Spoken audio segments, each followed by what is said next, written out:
Thank you. Thank you.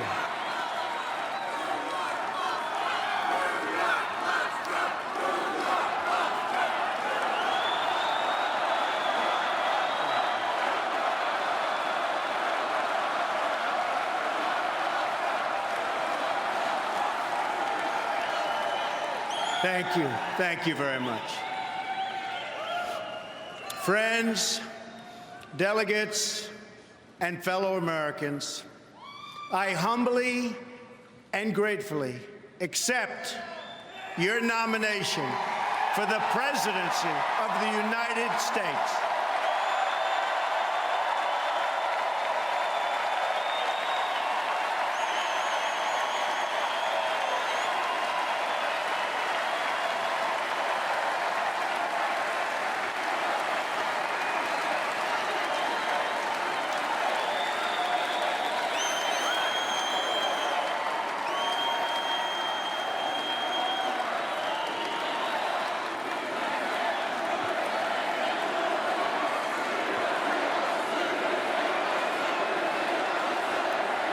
USA, USA, USA, USA.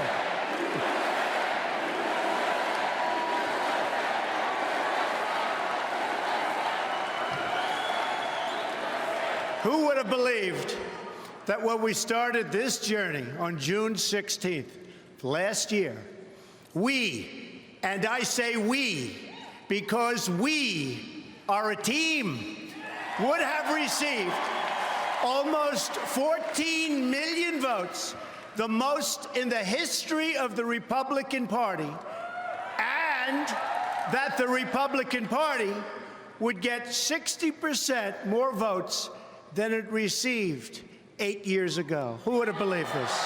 Who would have believed this? The Democrats, on the other hand, received 20% fewer votes than they got 4 years ago. Not so good, not so good. Together, we will lead our party back to the White House, and we will lead our country back to safety, prosperity, and peace.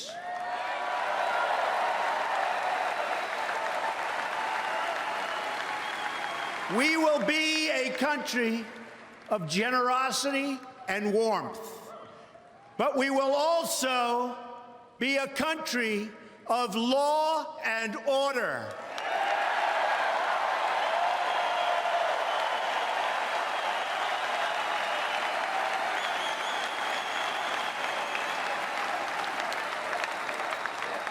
Our convention occurs at a moment of crisis for our nation.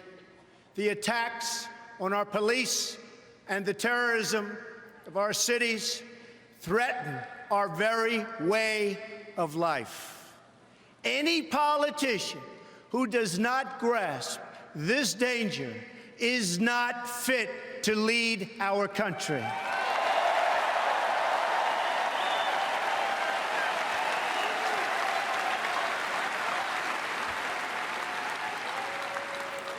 Americans watching this address tonight have seen the recent images of violence in our streets and the chaos in our communities. Many have witnessed this violence personally. Some have even been its victims. I have a message for all of you. The crime and violence that today afflicts our nation will soon, and I mean very soon, come to an end.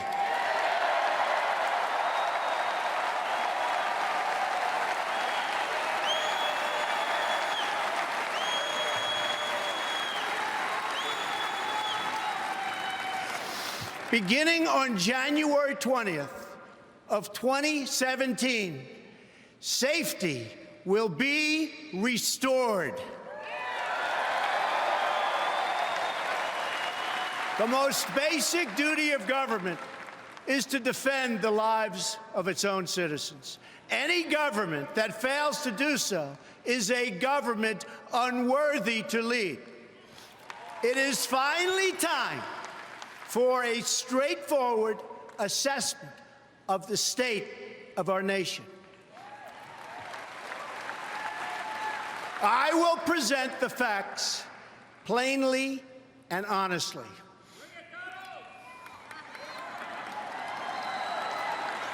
We cannot afford to be so politically correct anymore.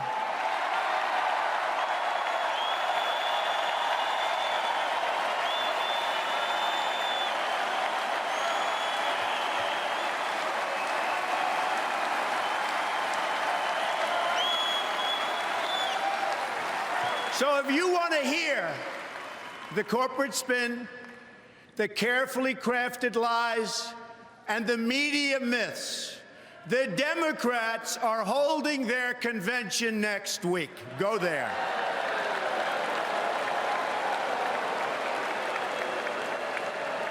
But here at our convention, there will be no lies. We will honor the American people with the truth and nothing else.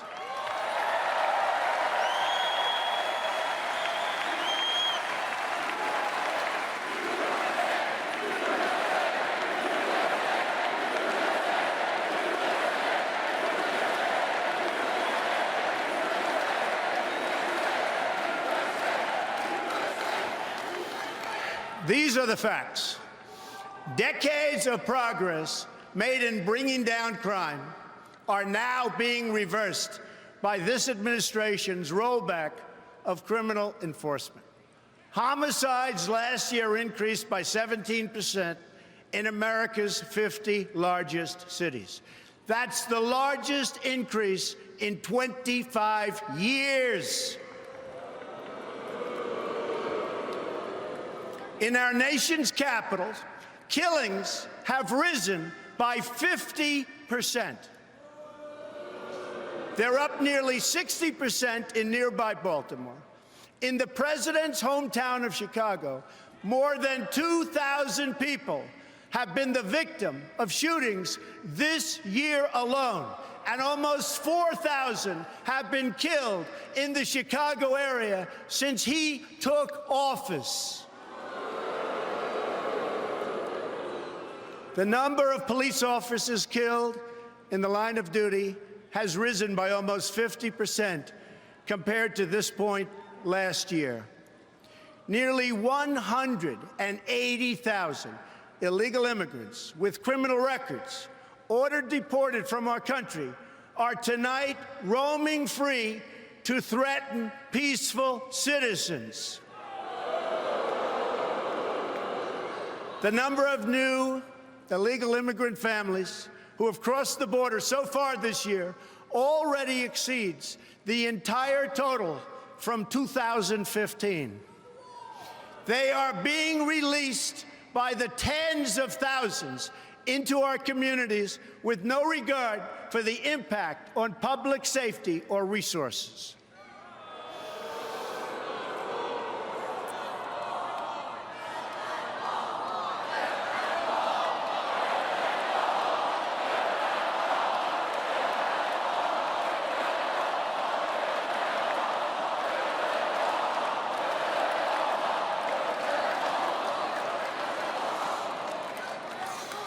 One such border crosser was released and made his way to Nebraska. There, he ended the life of an innocent young girl named Sarah Root. She was 21 years old and was killed the day after graduating from college with a 4.0 grade point average, #1 in her class.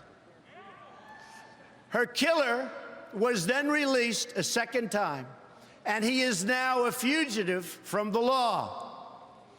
I've met Sarah's beautiful family, but to this administration, their amazing daughter was just one more American life that wasn't worth protecting. No more. One more child to sacrifice on the order and on the altar of open borders. What about our economy? Again, I will tell you the plain facts that have been edited out of your nightly news and your morning newspaper. Nearly 4 in 10 African American children are living in poverty, while 58% of African American youth are now not employed. 2 million more Latinos are in poverty today than when President Obama took his oath of office less than 8 years ago. Another 14 million people have left the workforce entirely. Household incomes are down more than $4,000 since the year 2000. That's 16 years ago. Our trade deficit in goods reached nearly, think of this, our trade deficit is $800 billion. Yeah, think of that, $800 billion. Last year alone, we're going to fix that.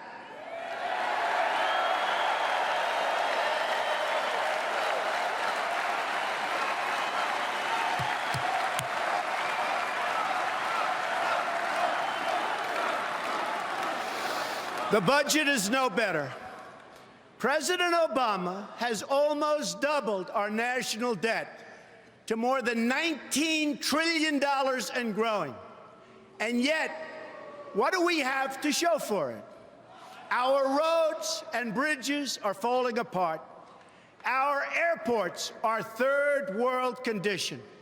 And 43 million Americans are on food stamps. Now, let us consider the state of affairs abroad. Not only have our citizens endured domestic disaster, but they've lived through one international humiliation after another, one after another. We all remember the images of our sailors being forced to their knees by their Iranian captors at gunpoint. This was just prior to the signing of the Iran deal, which gave back to Iran $150 billion and gave us absolutely nothing. It will go down in history as one of the worst deals ever negotiated. Another humiliation came when President Obama drew a red line in Syria, and the whole world knew it meant absolutely nothing. In Libya, our consulate, the symbol of American prestige around the globe, was brought down in flames. America is far less safe, and the world is far less stable than when Obama made the decision to put Hillary Clinton in charge of America's foreign policy.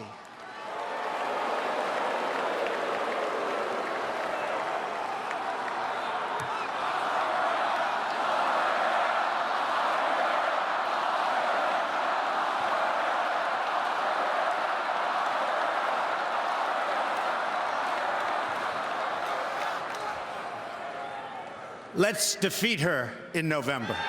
Okay.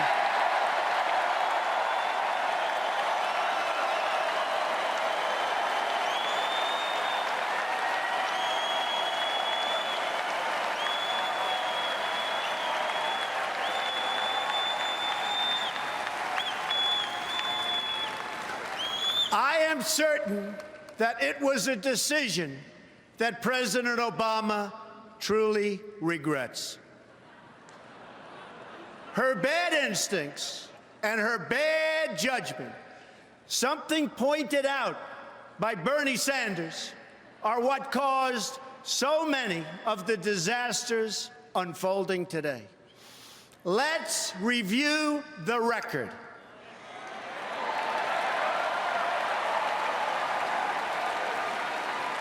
In 2009, pre-Hillary, ISIS was not even on the map. Libya was stable. Egypt was peaceful. Iraq was seeing, and really a big reduction in violence. Iran was being choked by sanctions. Syria was somewhat under control. After 4 years of Hillary Clinton, what do we have? ISIS has spread across the region and the entire world. Libya is in ruins, and our ambassador and his staff were left helpless to die at the hands of savage killers. Egypt was turned over to the radical Muslim Brotherhood, forcing the military to retake control. Iraq is in chaos. Iran is on the path to nuclear weapons. Syria is engulfed in a civil war, and a refugee crisis now threatens the West. After 15 years of wars in the Middle East, after trillions of dollars spent and thousands of lives lost, the situation is worse than it has ever been before. This is the legacy of Hillary Clinton: death, destruction, terrorism, and weakness.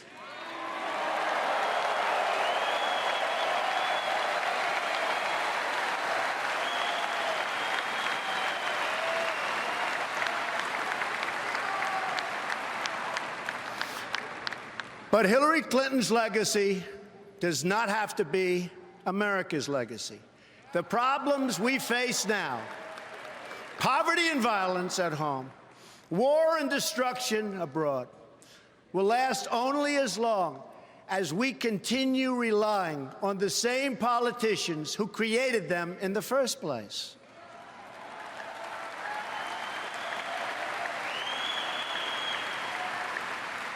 A change in leadership is required to produce a change in outcomes.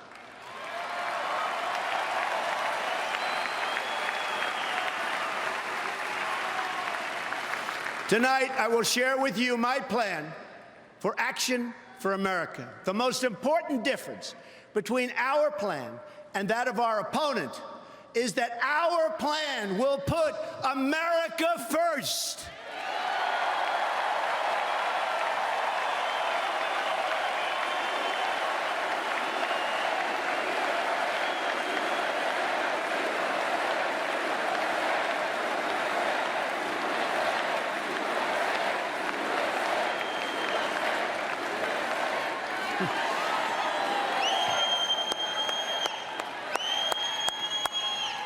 Americanism, not globalism, will be our credo as long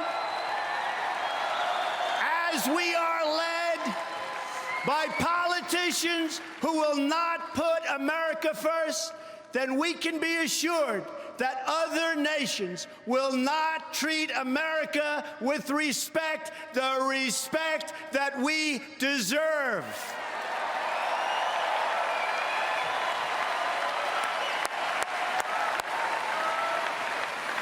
The American people will come first once again.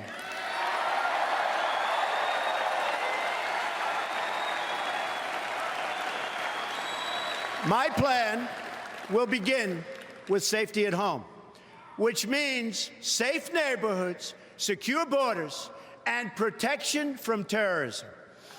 There can be no prosperity without law and order.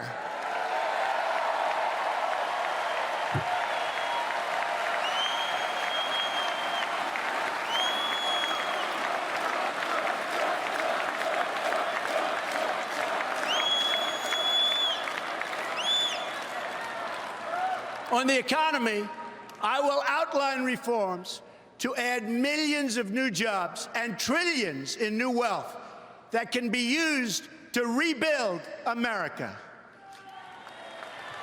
A number of these reforms that I will outline tonight will be opposed by some of our nation's most powerful special interests. That's because these interests have rigged our political and economic system for their exclusive benefit. Believe me, it's for their benefit.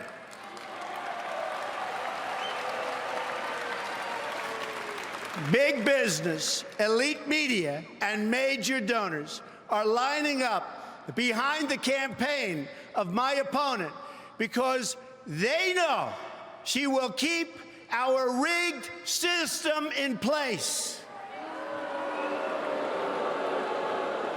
They are throwing money at her because they have total control over every single thing she does. She is their puppet, and they pull the strings.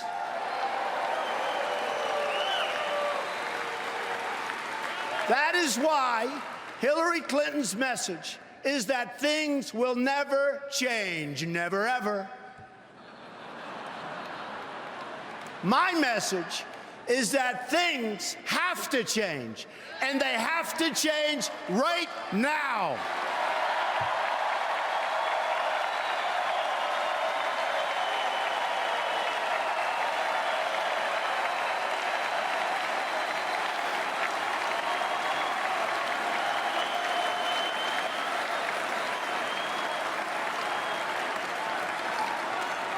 Every day, I wake up determined to deliver a better life for the people all across this nation that have been ignored, neglected, and abandoned. I have visited the laid-off factory workers and the communities crushed by our horrible and unfair trade deals. These are the forgotten men and women of our country, and they are forgotten, but they're not going to be forgotten long.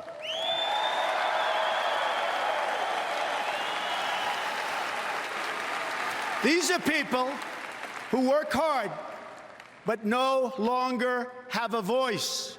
I am your voice.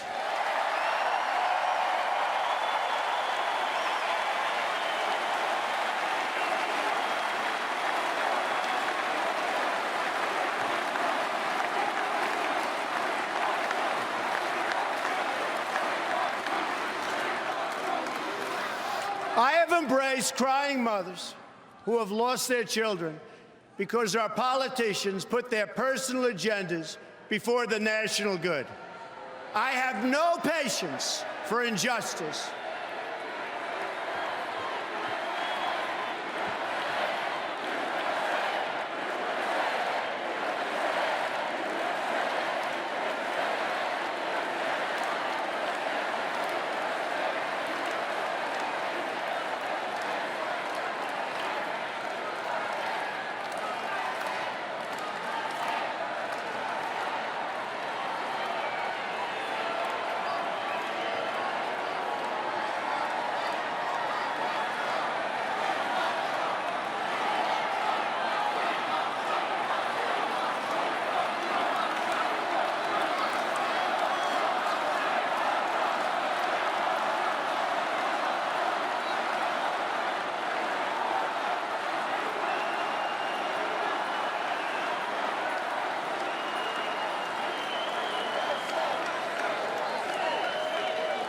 How great are our police, and how great is Cleveland?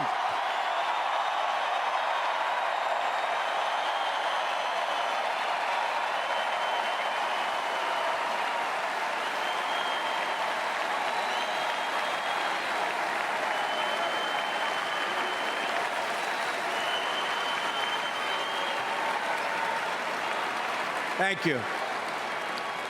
I have no patience for injustice, no tolerance for government incompetence, of which there is so much, no sympathy for leaders who fail their citizens. When innocent people suffer because our political system lacks the will or the courage or the basic decency to enforce our laws, or still worse, has sold out to some corporate lobbyist for cash, I am not able to look the other way, and I won't look the other way.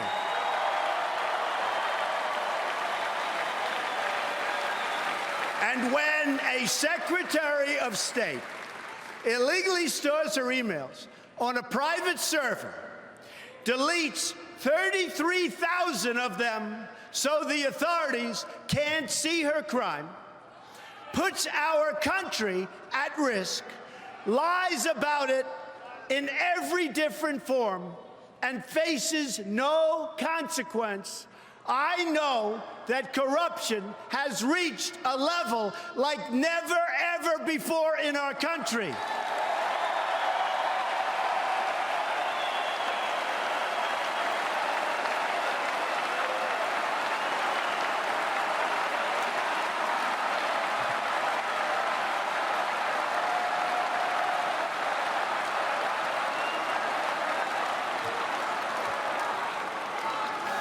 When the FBI director says that the Secretary of State was extremely careless and negligent in handling our classified secrets, I also know that these terms are minor compared to what she actually did. They were just used to save her from facing justice for her terrible, terrible crimes.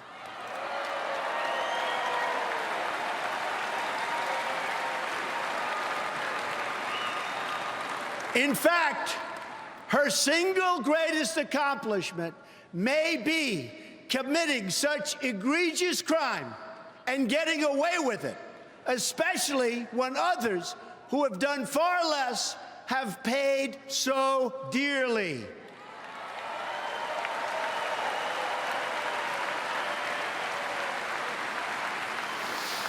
When that same Secretary of State rakes in millions and millions of dollars trading access and favors to special interests and foreign powers, I know the time for action has come.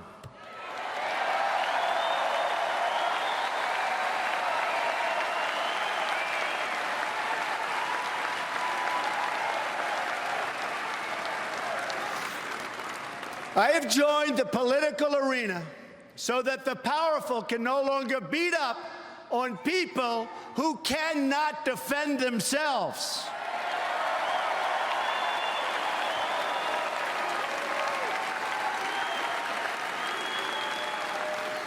Nobody knows the system better than me.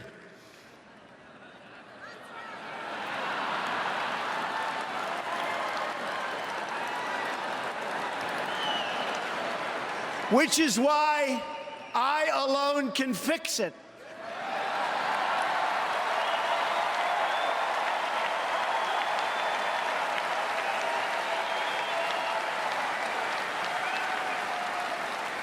I have seen firsthand how the system is rigged against our citizens, just like it was rigged against Bernie Sanders. He never had a chance, never had a chance.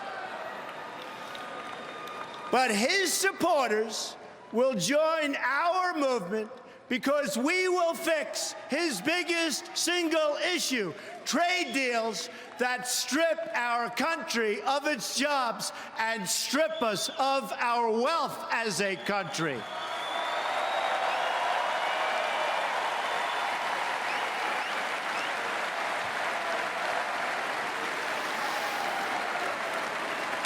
Millions of Democrats will join our movement because we are going to fix the system so it works fairly and justly for each and every American.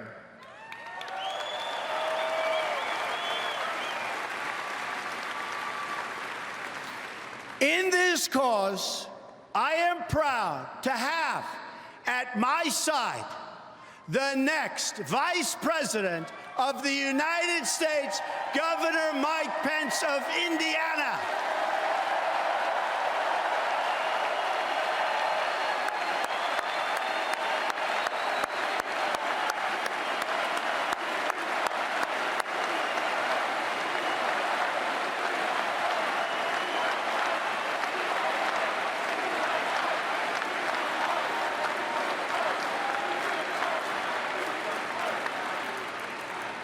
And a great guy. We will bring the same economic success to America that Mike brought to Indiana, which is amazing.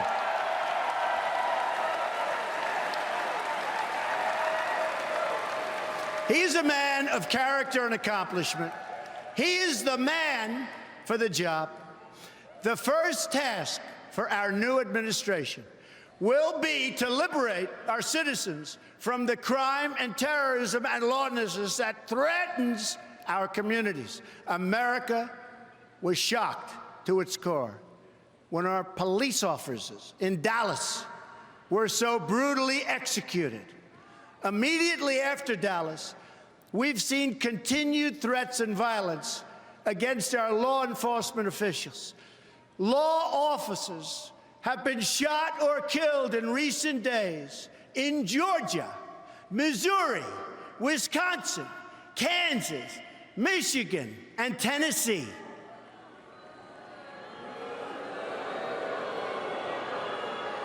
On Sunday, more police were gunned down in Baton Rouge, Louisiana. 3 were killed and 3 were very, very badly injured. An attack on law enforcement is an attack on all Americans.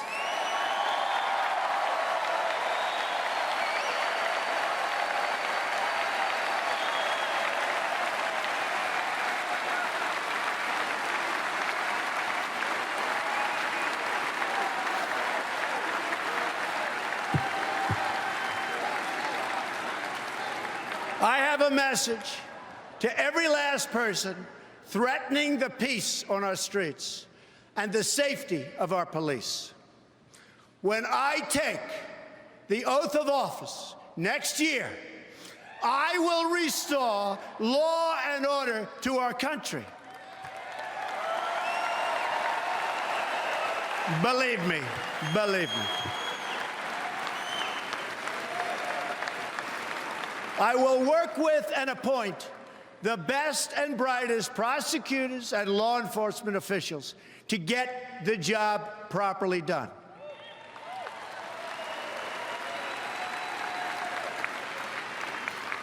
In this race for the White House, I am the law and order candidate.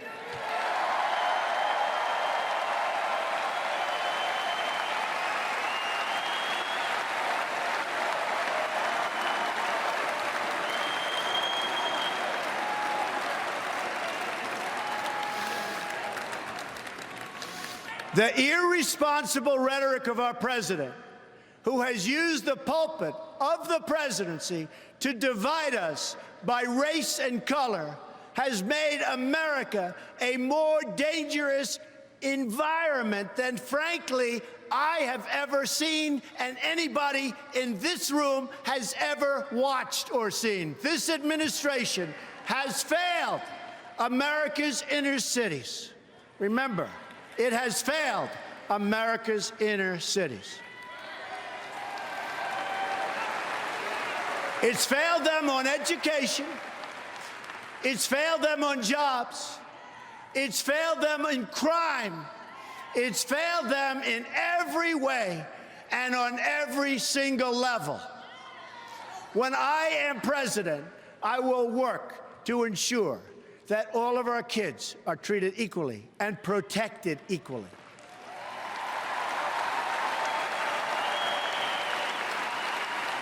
Every action I take, I will ask myself, does this make better for young Americans in Baltimore, in Chicago, in Detroit, in Ferguson, who have really, in every way, folks, the same right to live out their dreams as any other child in America? Any other child.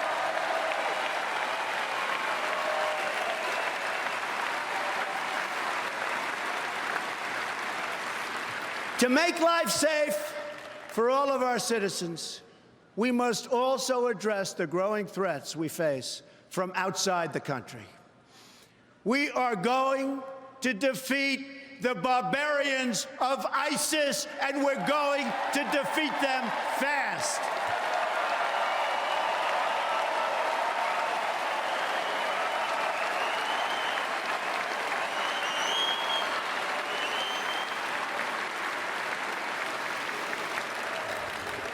Once again, France is the victim of brutal Islamic terrorism. Men, women, and children viciously mowed down, lives ruined, families ripped apart, a nation in mourning. The damage and devastation that can be inflicted by Islamic radicals has been proven over and over. At the World Trade Center, at an office party in San Bernardino, at the Boston Marathon, at a military recruiting center in Chattanooga, Tennessee, and many, many other locations. Only weeks ago, in Orlando, Florida, 49 wonderful Americans were savagely murdered by an Islamic terrorist. This time, the terrorist targeted LGBTQ community. No good, and we're going to stop it.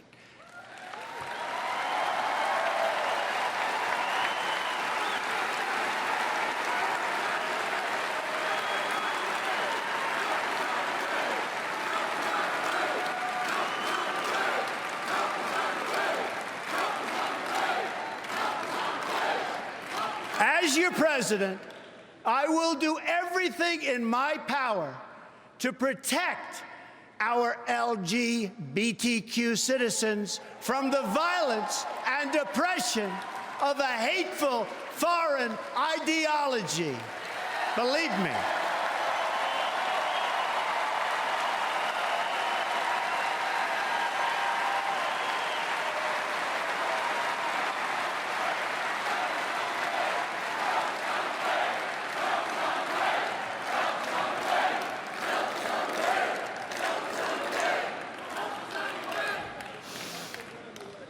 And I have to say, as a Republican, it is so nice to hear you cheering for what I just said. Thank you.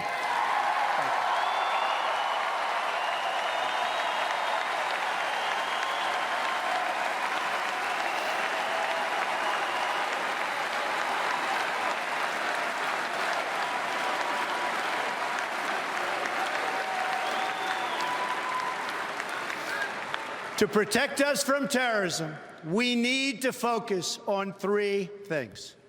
We must have the best, absolutely the best gathering of intelligence anywhere in the world. The best. We must abandon the failed policy of nation building and regime change that Hillary Clinton pushed in Iraq, in Libya, in Egypt, and in Syria. Instead, we must work with all of our allies who share our goal of destroying ISIS and stamping out Islamic terrorism, and doing it now, doing it quickly. We're going to win. We're going to win fast.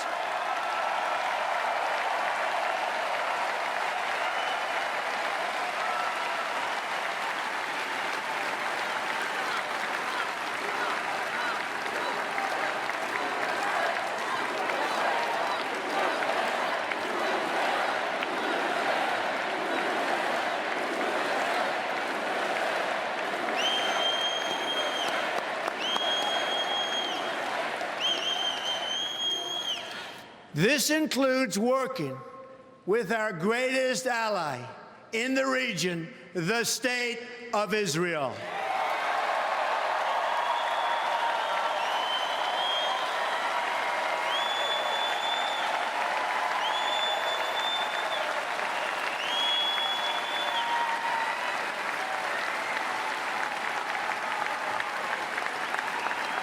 Recently, I have said that NATO was obsolete because it did not properly cover terror, and also that many of the member countries were not paying their fair share.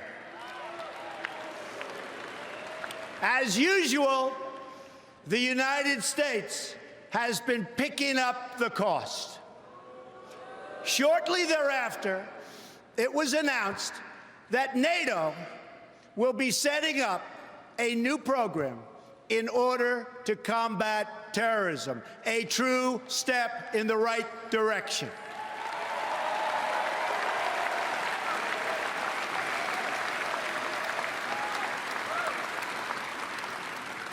Lastly, and very importantly, we must immediately suspend immigration from any nation that has been compromised by terrorism until such time as proven vetting mechanisms have been put in place. We don't want them in our country.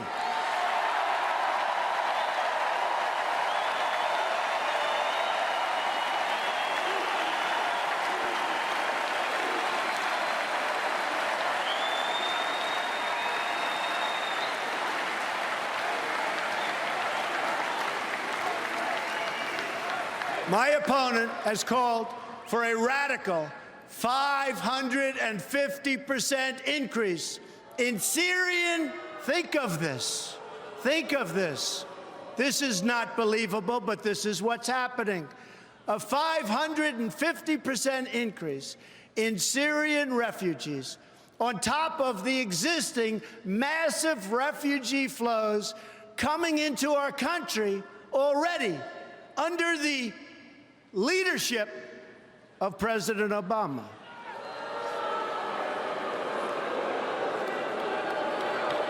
She proposes this despite the fact that there's no way to screen these refugees in order to find out who they are or where they come from.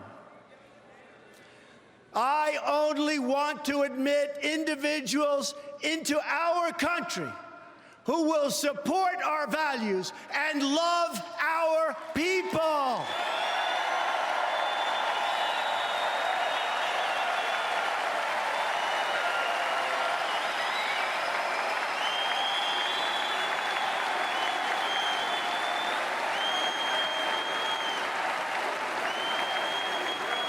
Anyone who endorses violence, hatred, or oppression is not welcome in our country and never, ever will be.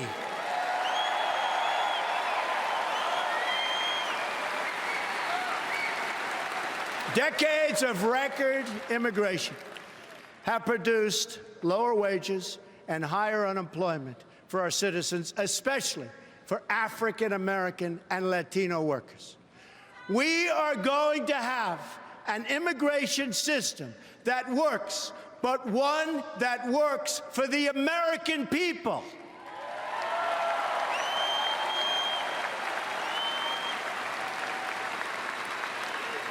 On Monday, we heard from 3 parents whose children were killed by illegal immigrants: Marianne Mendoza, Sabine Durden, and my friend, Jamil Shaw. They're just 3 brave representatives of many thousands who have suffered so gravely. Of all my travels in this country, nothing has affected me more, nothing even close, I have to tell you, than the time I have spent with the mothers and fathers who have lost their children to violence spilling across our borders, which we can solve. We have to solve it.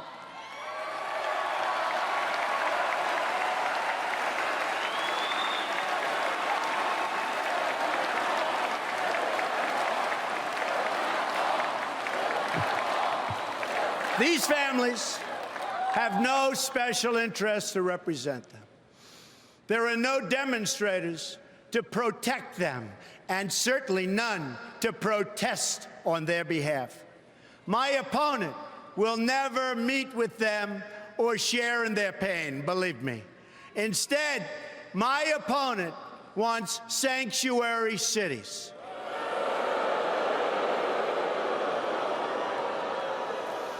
But where was the sanctuary for Kate Steinle? Where was the sanctuary for the children of Marianne and Sabine and Jamil? Where was the sanctuary for all of the other? Oh, it's so sad to even be talking about it, because we could solve this problem so quickly. Where was the sanctuary for all of the other Americans who have been so brutally murdered and who have suffered so horribly? These wounded American families have been alone, but they are not alone any longer.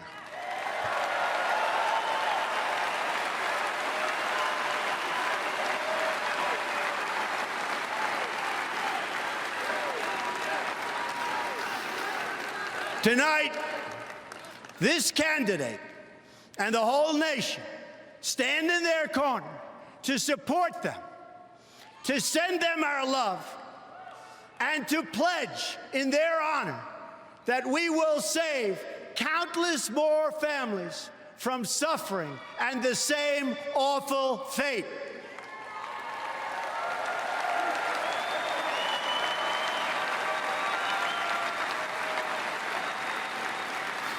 We are going to build a great border wall to stop illegal immigration, to stop the gangs and the violence, and to stop the drugs from pouring into our communities.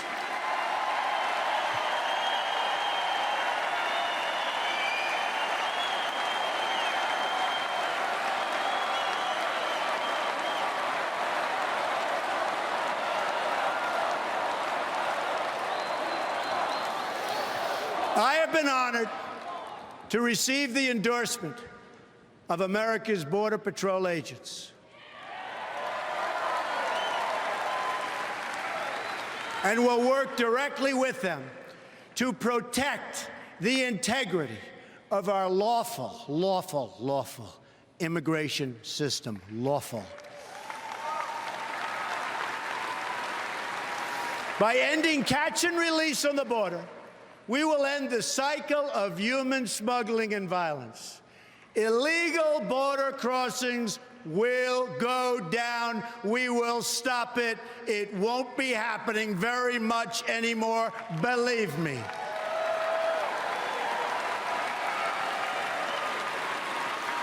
Peace will be restored by enforcing the rules for millions who overstay their visas.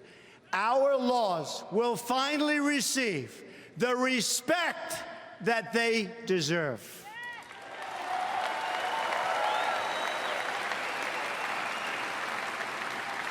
Tonight, I want every American whose demands for immigration security have been denied, and every politician who has denied them, to listen very, very closely to the words I am about to say. On January 20th of 2017, the day I take the oath of office,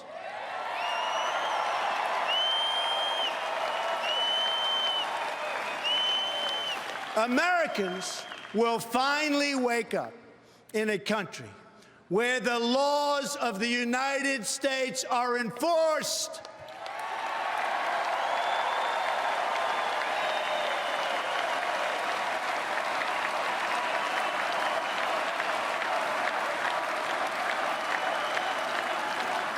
We are going to be considerate and compassionate to everyone. But my greatest compassion will be for our own struggling citizens.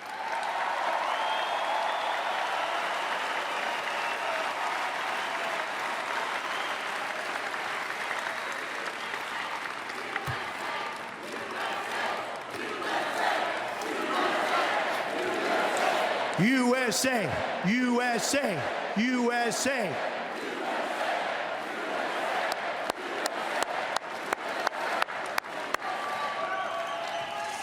My plan is the exact opposite of the radical and dangerous immigration policy of Hillary Clinton. Americans want relief from uncontrolled immigration, which is what we have now. Communities want relief, yet Hillary Clinton is proposing mass amnesty, mass immigration, and mass lawlessness.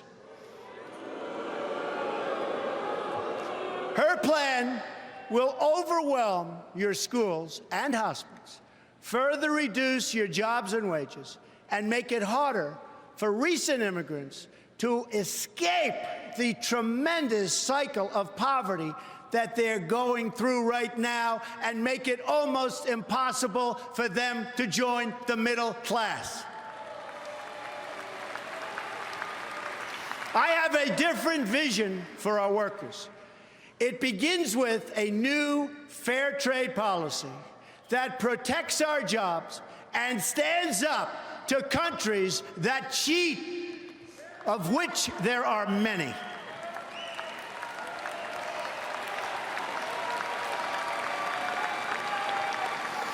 It's been a signature message of my campaign from day one, and it will be a signature feature of my presidency from the moment I take the oath of office.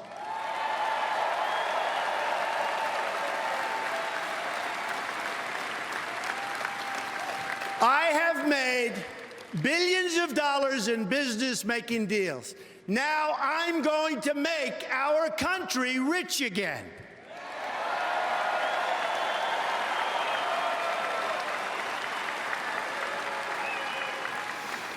Using the greatest business people in the world, which our country has, I am going to turn our bad trade agreements into great trade agreements. America has lost nearly 1/3 of its manufacturing jobs since 1997, following the enactment of disastrous trade deals supported by Bill and Hillary Clinton. Remember, it was Bill Clinton who signed NAFTA, one of the worst economic deals ever made by our country, or frankly, any other country. Never, ever again.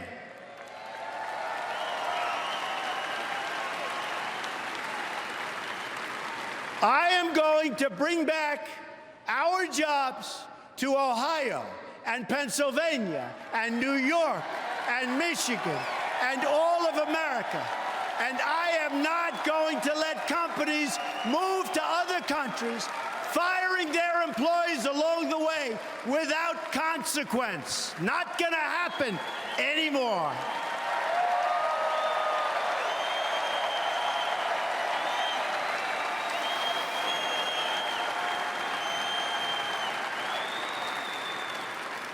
My opponent, on the other hand, has supported virtually every trade agreement that has been destroying our middle class. She supported NAFTA, and she supported China's entrance into the World Trade Organization, another one of her husband's colossal mistakes and disasters.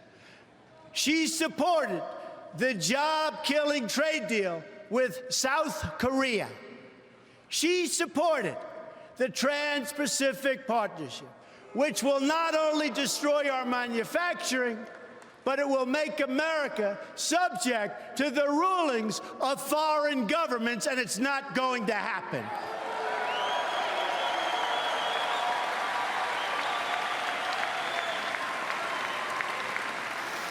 I pledge to never sign any trade agreement that hurts our workers or that diminishes our freedom and our independence.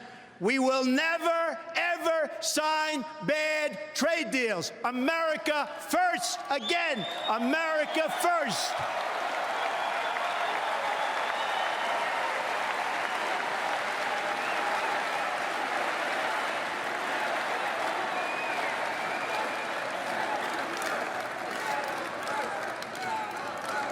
Instead, I will make individual deals with individual countries.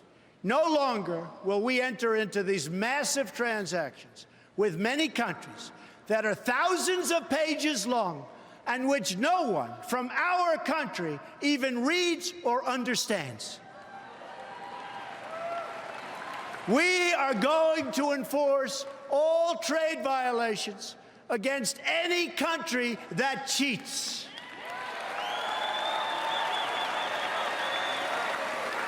This includes stopping China's outrageous theft of intellectual property, along with their illegal product dumping and their devastating currency manipulation. They are the greatest that ever came about. They are the greatest currency manipulators ever.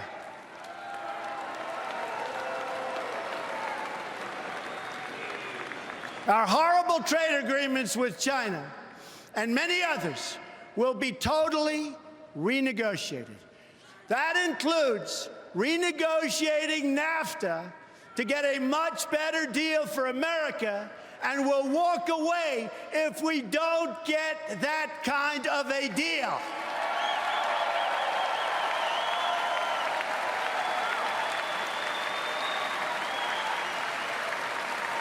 Our country is going to start building and making things again.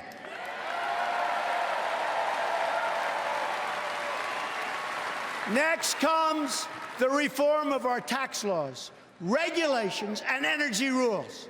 While Hillary Clinton plans a massive, and I mean massive, tax increase, I have proposed the largest tax reduction of any candidate who has run for president this year, Democrat or Republican.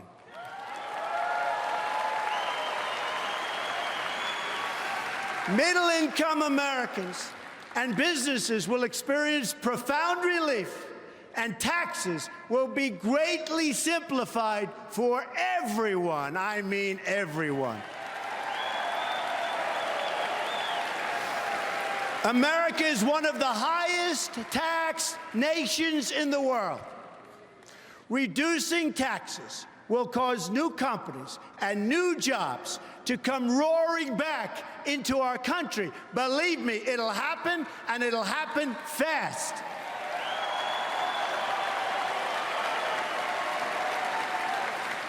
Then we're going to deal with the issue of regulation, one of the greatest job killers of them all.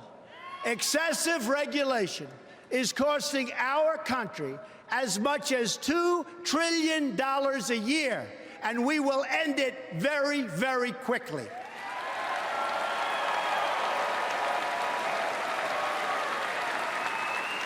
We are going to lift the restrictions on the production of American energy.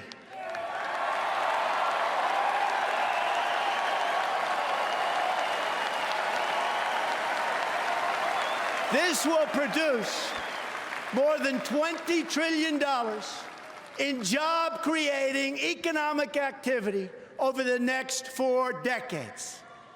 My opponent, on the other hand, wants to put the great miners and the great steelworkers of our country out of work and out of business.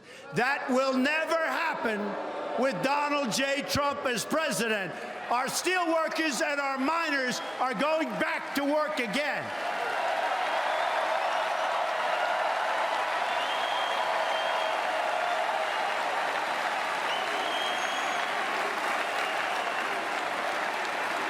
With these new economic policy, trillions and trillions of dollars will start flowing into our country. This new wealth will improve the quality of life for all Americans. We will build the roads, highways, bridges, tunnels, airports, and the railways of tomorrow. This, in turn, will create millions of more jobs.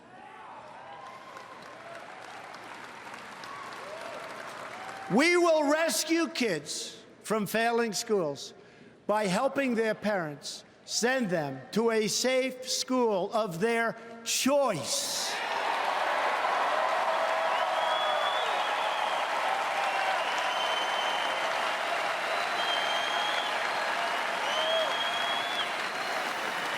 My opponent would rather protect bureaucrats than serve American children. And that's what she's doing, and that's what she's done. We will repeal and replace disastrous Obamacare.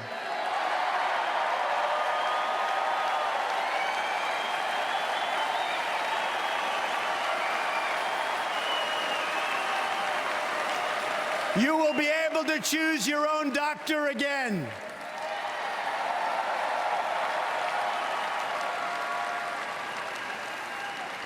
And we will fix TSA at the airports, which is a total disaster.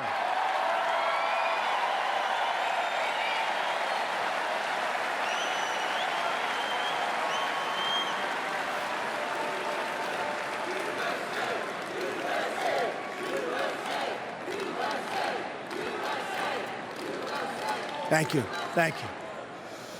We're going to work with all of our students who are drowning in debt to take the pressure off these young people just starting out in their adult lives.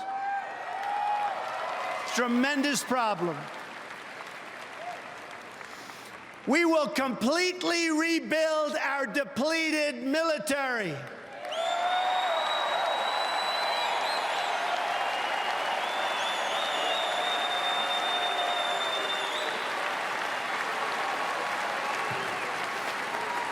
And the countries that we are protecting at a massive cost to us will be asked to pay their fair share.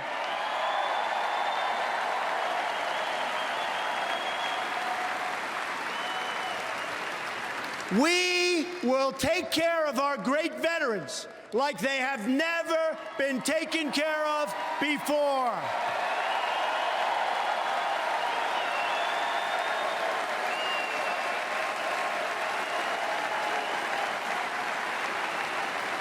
My just-released 10-point plan has received tremendous veteran support. We will guarantee those who serve this country will be able to visit the doctor or hospital of their choice without waiting 5 days on a line and dying.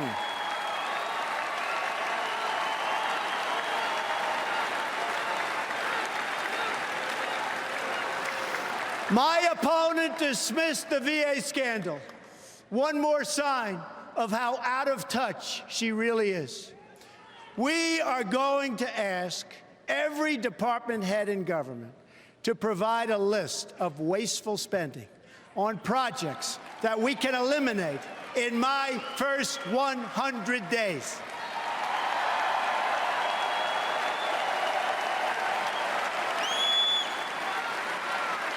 The politicians have talked about this for years, but I'm going to do it.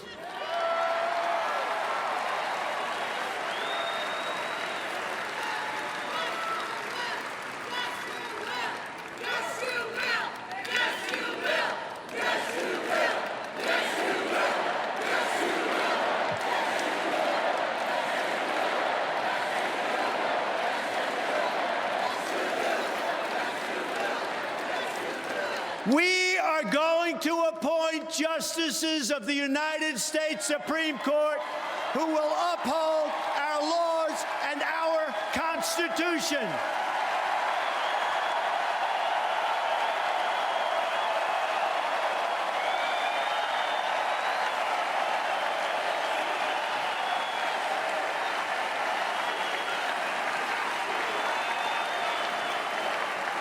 The replacement of our beloved Justice Scalia will be a person of similar views, principles, and judicial philosophies. Very important. This will be one of the most important issues decided by this election. My opponent wants to essentially abolish the Second Amendment.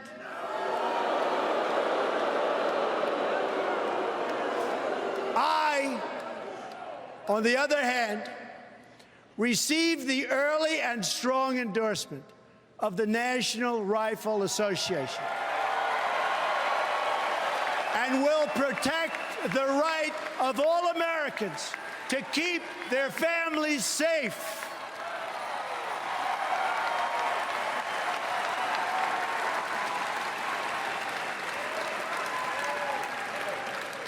At this moment, I would like to thank the evangelical and religious community, because I'll tell you what, the support that they've given me, and I'm not sure I totally deserve it,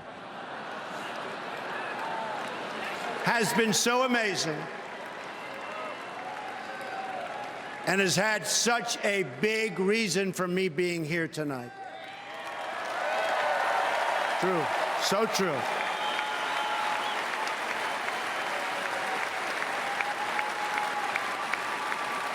They have much to contribute to our politics, yet our laws prevent you from speaking your minds from your own pulpits. An amendment pushed by Lyndon Johnson many years ago threatens religious institutions with a loss of their tax-exempt status if they openly advocate their political views. Their voice has been taken away. I am going to work very hard to repeal that language and to protect free speech for all Americans.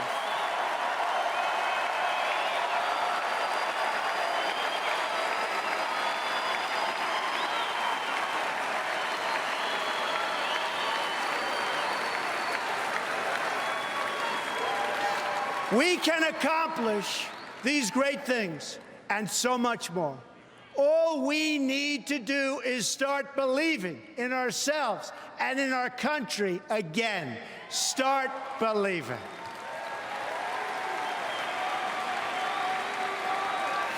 It is time to show the whole world that America is back, bigger and better and stronger than ever before.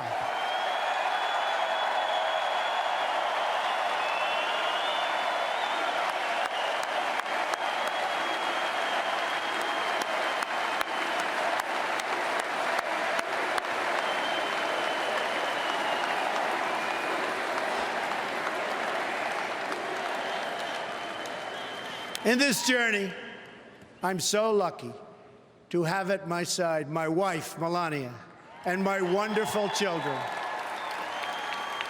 Don, Ivanka, Eric, Tiffany, and Barron. You will always be my greatest source of pride and joy. And by the way, Melania and Ivanka, did they do a job?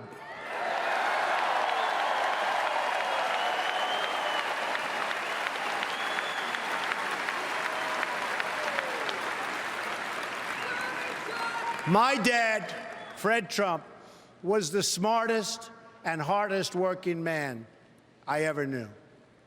I wonder sometimes what he'd say if he were here to see this and to see me tonight.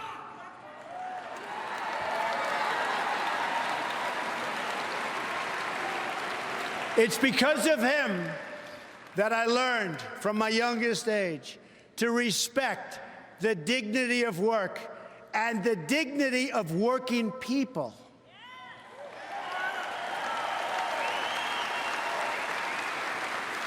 He was a guy most comfortable in the company of bricklayers and carpenters and electricians. And I have a lot of that in me also. I love those people.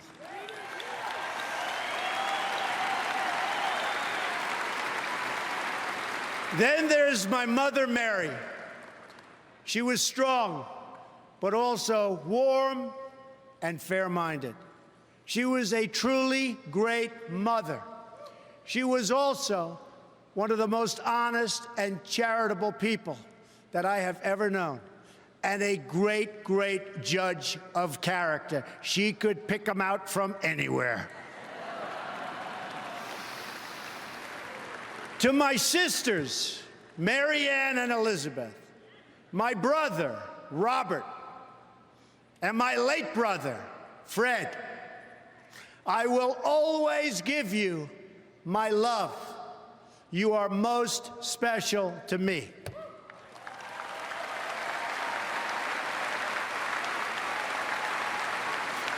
I have had a truly great life in business, but now my sole and exclusive mission is to go to work for our country, to go to work for you. It's time to deliver a victory for the American people. We don't win anymore, but we are going to start winning again.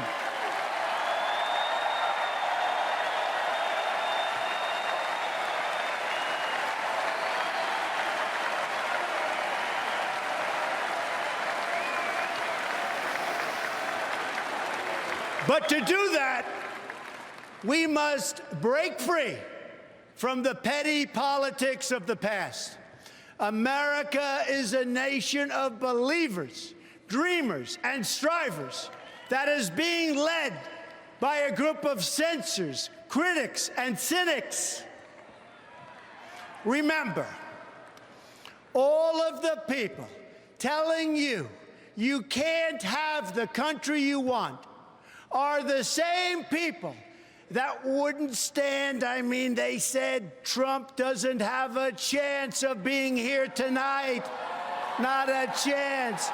The same people. Oh, we love defeating those people, don't we? Don't we love defeating those people? Love it, love it, love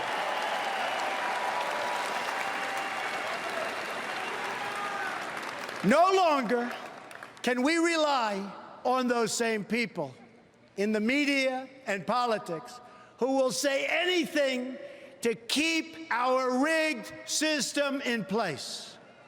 Instead, we must choose to believe in America. History is watching us now. We don't have much time, but history is watching. It's waiting to see if we will rise to the occasion and if we will show the whole world that America is still free and independent and strong.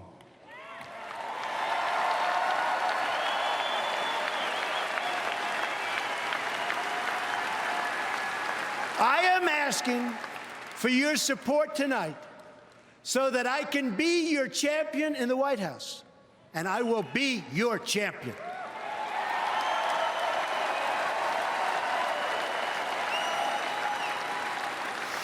My opponent asks her supporters to recite a 3-word loyalty pledge. It reads, "I'm with her."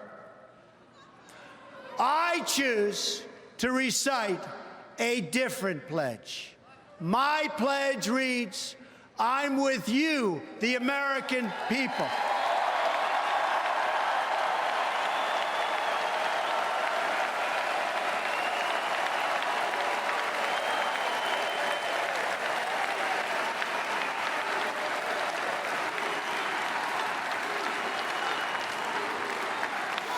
I am your voice. So to every parent who dreams for their child and every child who dreams for their future, I say these words to you tonight. I am with you, I will fight for you, and I will win for you.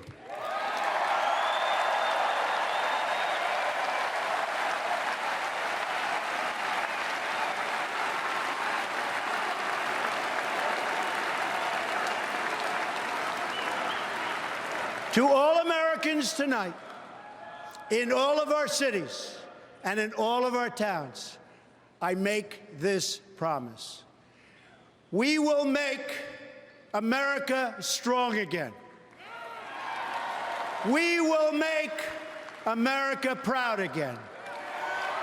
We will make America safe again. And we will make America great again. God bless you and good night. I love you.